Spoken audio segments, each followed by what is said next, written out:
Okay, so what we're diving into today, it's not really a story. It feels more like, well, a message in a bottle, you know? It's a really raw, firsthand account of a dangerous human experience, laid out as a direct and desperate warning. Let's get right into it. And boom, right out of the gate, we get the main point, the whole thesis. When you live the flesh, it's the beginning of the end. I mean, that is just a stark, absolute statement, right? It's not advice, it's not a suggestion. It's presented like a law of physics. You cross this line, and that's it. And we need to be clear about something. This warning, it's not some abstract idea someone came up with. This is coming from a person who has been through it.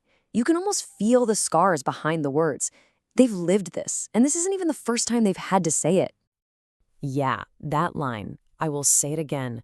Man, that just lands with so much weight, doesn't it? You can hear the exhaustion in it, the frustration. It's like, are you listening to me? This isn't just sharing an opinion. It is a desperate plea. It's a warning so critical that it had to be said again, probably because the first time, nobody listened. All right, so what is this thing they're warning us about?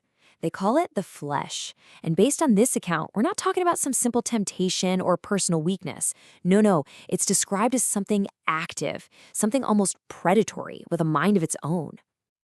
And you see how they talk about it? The flesh does things. It's not a passive force.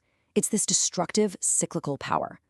The speaker tells us to behold it, like really look at it, understand just how dangerous this thing is. It's something that acts on you. It literally pulls you in. And once it has you, it is a complete takeover. This isn't just a mental game. It's physical. It's everything. It's the air you breathe, the taste in your mouth, the feeling on your skin. It gets into every single part of you until there's nothing left of you. You are, in their own powerful word, completely consumed. Okay, but here's the catch. Here's why it's so incredibly dangerous. This thing, it doesn't show up looking like a monster. It's beautiful. It's seductive. The pleasure and the poison, well, they're served in the exact same glass. And look at this. This lays out the whole conflict perfectly. On one side, you have the promise, right? This burning fire, this feeling of being lifted up, carried away by the wind.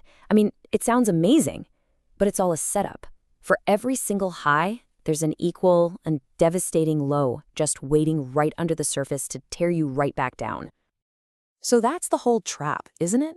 The danger is completely hidden. It's disguised by this intoxicating, wonderful experience. The poison isn't some unfortunate side effect. It's laced right into the pleasure itself, and that makes it almost impossible to see until you are in way too deep.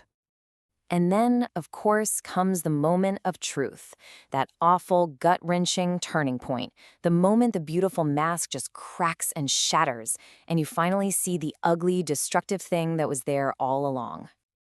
So what do you do? What happens when that thing that seemed so beautiful, so perfect, finally shows its true face? When that burning fire turns on you? What's the right move then? And the answer we get is, wow, it's just so brutally simple, so pragmatic. It's not fight back or run away. It's just two words. Just be prepared. You hear that? It's this incredibly cynical advice born from pure painful experience.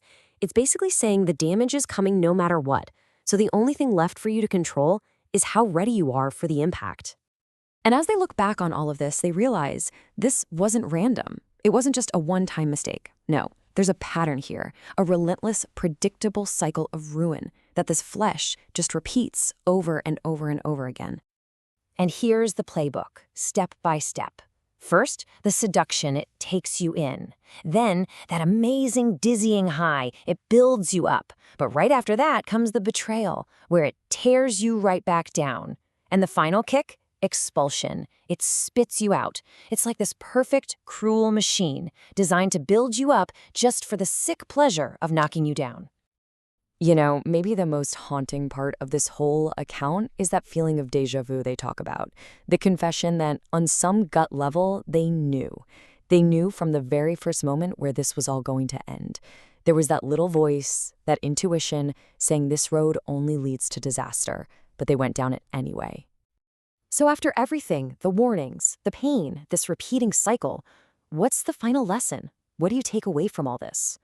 Well, the person speaking gets to a place of, I don't know, it's like a really deep, almost bleak wisdom, a realization that you can't even put into words anymore.